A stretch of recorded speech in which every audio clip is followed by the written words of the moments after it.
ఆ రోజు ఐటీ మంత్రిని ఎట్లా ట్రోల్ చేశారో మనందరం చూసాం. 2019 నుంచి 24 మధ్యన ఒక ఐటీ మంత్రిని ఎట్లా ట్రోల్ చేశారో ప్రజలందరూ కూడా చూశారు. ఒక ప్రశ్న అడిగితే దానికి కోడి గుడ్డు గుడ్డు కోడి అన్నాడు.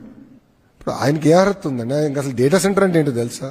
విచిత్రం ఏంటంటే ఒక ఐటీ సంస్థ ఆయన అడిగింది, సార్ మాకు ఇప్పుడు కొంచెం దూరం ఉన్నాం, పబ్లిక్ ట్రాన్స్పోర్టేషన్ లేదు, పబ్లిక్ ట్రాన్స్పోర్టేషన్ వేయండి అంటే బస్సులు వేయండి అని కోరారు. అది కూడా ఆయన చేయలేకపోయాడు boss. He could do that. 2 years వాళ్ళు అడిగితే అది చేయలేకపోయాడు ఆయన. మేము అధికారంలోకి వచ్చిన వెంటనే మొదటి నెలలో ఐటీ కంపెనీలు అందరితో నేను మీటింగ్ పెట్టుకుంటే వాళ్ళు అన్నారు, మిగతా అంతా మీరు చేయండి కానీ ముందర మాకు బస్సు చేస్తే చాలంటే we did it. We did that. కనీసం బస్సు కూడా వేయలేకపోయాడు. ఆయన ఏం మాట్లాడతాడు? అసలు ఆయన ఏం తెలుసు? ఆయన ఎవరన్నా సీరియస్గా తీసుకుంటాడా?